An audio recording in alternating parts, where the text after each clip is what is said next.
ಆತ್ಮೀಯ ವಿದ್ಯಾರ್ಥಿಗಳೇ, ತಮಗೆಲ್ಲರೂ ಸಹ ಮತ್ತೊಮ್ಮೆ ಸ್ವಾಗತವನ್ನು ಕೋರ್ತಾ ಈ ದಿನ ನಾವು ಮಾತೃಭೂಮಿ ಕವಿತೆಗೆ ಸಂಬಂಧಪಟ್ಟಂತಹ ಪ್ರಮುಖ ಪ್ರಶ್ನೋತ್ತರಗಳ ಬಗ್ಗೆ ಚर्चेಯನ್ನು ಮಾಡೋಣ। प्रिय छात्रों, आप सभी को मालूम है कि मातृभूमि कविता के कवि है भगवती चरण वर्मा। तो इस कविता से प्रमुख दो प्रश्न है, उसमें एक प्रश्न 3 अंकों के लिए पूछ सकते हैं। पहला प्रश्न है भारत माँ के प्रकृति सौंदर्य का वर्णन कीजिए और दूसरा प्रश्न है मातृभूमि का स्वरूप कैसे सुशोभित है। तो विद्यार्थिगळे, ಮೊದಲನೇ ಪ್ರಶ್ನೆ भारत माँ के प्रकृति सौंदर्य का वर्णन कीजिए अथवा मातृभूमि का ಪ್ರಕೃತಿ ಸೌಂದರ್ಯಕ್ಕೆ ವರ್ಣನ ಕೀಜಿಯೆ ಅಂತ ಕೇಳಬಹುದು। ಈ ಪ್ರಶ್ನೆಯನ್ನು ಕೇಳಿದ ಕೂಡಲೇ ನಾವು ಅರ್ಥ ಮಾಡ್ಕೋಬೇಕು ಮಾತೃಭೂಮಿಯ ಪ್ರಕೃತಿ ಹೇಗಿದೆ ಎಂಬುದರ ಬಗ್ಗೆ ನಾವು ವರ್ಣಿಸಬೇಕಾಗುತ್ತೆ। ಎರಡನೇ ಪ್ರಶ್ನೆ ಮಾತೃಭೂಮಿ ಕಾ ಸ್ವರೂಪ ಕೈಸೆ ಸುಶೋಭಿತ ಹೈ ಅಂತ ಕೇಳಬಹುದು, ಅಥವಾ ಇದೇ ಪ್ರಶ್ನೆಯನ್ನು ಕೆಲವು ಬಾರಿ ಮಾತೃಭೂಮಿ ಕಾ ವಿಶೇಷತಾओं के बारे में लिखी ಅಂತಲೂ ಸಹ ಕೇಳಿದರೆ ಎರಡೂ ಪ್ರಶ್ನೆ ಒಂದೇ, ಹಾಗಾಗ್ಬಿಟ್ಟು ಉತ್ತರವೂ ಸಹ ಒಂದೇ ಆಗಿರುತ್ತೆ। ಈ ಎರಡು ಪ್ರಶ್ನೆಗಳಿಗೂ ಸಹ ಉತ್ತರಿಸುವಂತೆ ಇಲ್ಲಿ ನೀಡಿರುವಂತಹ ಪ್ರಮುಖ 5 ಅಂಶಗಳನ್ನು ನೀವು ಗಮನದಲ್ಲಿ ಇಟ್ಟುಕೊಂಡಿದ್ದೇ ಆದರೆ ಸುಲಭವಾಗಿ ಎರಡು ಪ್ರಶ್ನೆಯಲ್ಲಿ ಯಾವ ಪ್ರಶ್ನೆ ಕೇಳಿದರೂ ಸಹ ನೀವು ಉತ್ತರವನ್ನು ಬರೀತೀರಾ। ಮೊದಲನೇ ಅಂಶ ವಿದ್ಯಾರ್ಥಿಗಳೇ, ಭಾರತ ಹರೆ ಭರೆ ಖೇತೋं से भरा हुआ है ಅಂದರೆ ಭಾರತದ ಹೊಲ ಗದ್ದೆಗಳೆಲ್ಲವೂ ಸಹ ಹಚ್ಚ ಹಸಿರಿನಿಂದ ಕೂಡಿವೆ। ಇದೇ ಪ್ರಶ್ನೆಯನ್ನು 1 ಅಂಕಕ್ಕೆ ಕೇಳಿದ್ದೆ ಆದರೆ ಭಾರತಕ್ಕೆ ಖೇತ್ ಕೈಸೆ ಹೈ ಅಂತ ಕೇಳಿದ್ದೆ ಆದರೆ ಭಾರತಕ್ಕೆ ಖೇತ್ ಹರೆ ಭರೆ ಖೇತೋं से भरा हुआ है। ಎರಡನೇ ಅಂಶ ಬಂದ್ಬಿಟ್ಟು ವಿದ್ಯಾರ್ಥಿಗಳೇ, ಯಾಕೆ ವನ ಉಪವನ ಫಲ ಫೂಲೋं से युक्त है ಅಂದರೆ ಇಲ್ಲಿನ ವನ ಉಪವನಗಳೆಲ್ಲವೂ ಸಹ ಹೂವು ಹಣ್ಣುಗಳಿಂದ ತುಂಬಿದೆ।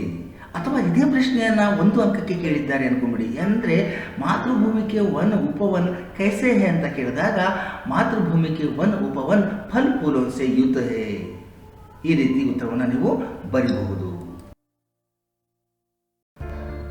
ಮೂರನೇ ಉತ್ತರದ ಅಂಶವೆಂದರೆ ಭಾರತ ಮಾತೆ ಅಂದರ್ ಖನಿಜೋं का ವ್ಯಾಪಕ ಧನ ಭರಾ ಹುವಾ ಹೈ ಅಂದರೆ ಭಾರತ ಮಾತೆಯ ಭೂಮಿಯ ಒಳಗಡೆ ವ್ಯಾಪಕವಾದಂತಹ ಖನಿಜ ಸಂಪತ್ತು ತುಂಬಿದೆ ಅಂತ ಅರ್ಥ।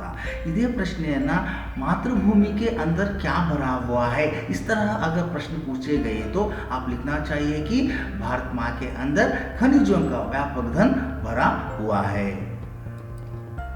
ಉಳಿದಂತಹ 2 ಅಂಶಗಳು ಮಾತೃಭೂಮಿ ಕಾ ಸ್ವರೂಪ ಕೈಸೆ ಸುಶೋಭಿತ ಹೈ ಅನ್ನುವಂಥ ಪ್ರಶ್ನೆ ಆಗಿರಬಹುದು, ಅಥವಾ ಮಾತೃಭೂಮಿಗೆ ವಿಶೇಷತಾओं के बारे में लिखिए ಅನ್ನುವಂಥ ಪ್ರಶ್ನೆಗಾಗಿರಬಹುದು ಉತ್ತರವಾಗಿರುತ್ತೆ।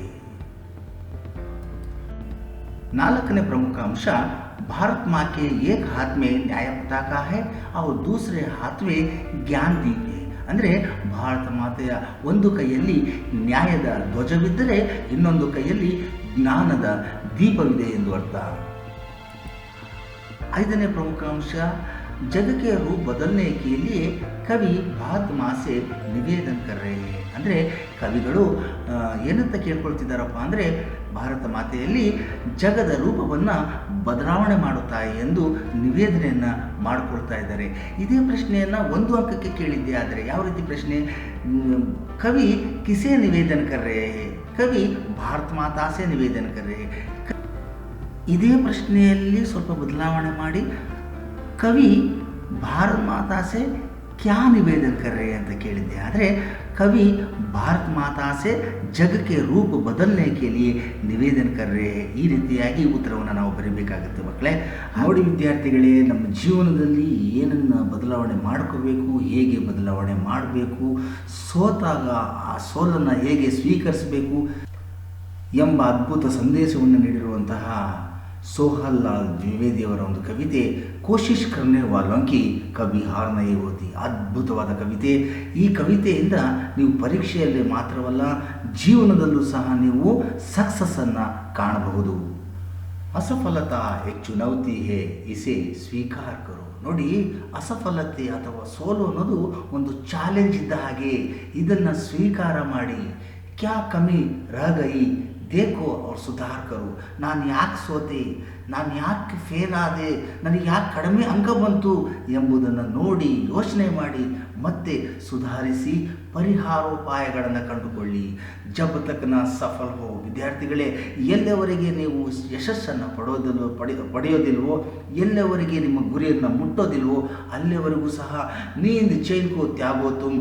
ನೀಂದ್ ಚೈನ್ ಅಂದರೆ ನಿದ್ದೆ, ಮತ್ತು ಚೈನ್ ಅಂದರೆ ನಿಮಗೆ ನೆಮ್ಮದಿ ನೀಡುವಂತಹ ಆಟಗಳಾಗಿರಬಹುದು, ನಿಮಗೆ ನೆಮ್ಮದಿ ನೀಡುವಂತಹ ಓಡಾಟಗಳಾಗಿರಬಹುದು, ನಿಮಗೆ ನೆಮ್ಮದಿ ನೀಡುವಂತಹ ಸಂತೋಷ ನೀಡುವಂತಹ ಜಾತ್ರೆ ಹರಿದಿನಗಳಾಗಿರ್ಬೋದು, ಅವುಗಳನ್ನೆಲ್ಲ ತ್ಯಾಗ ಮಾಡಿ.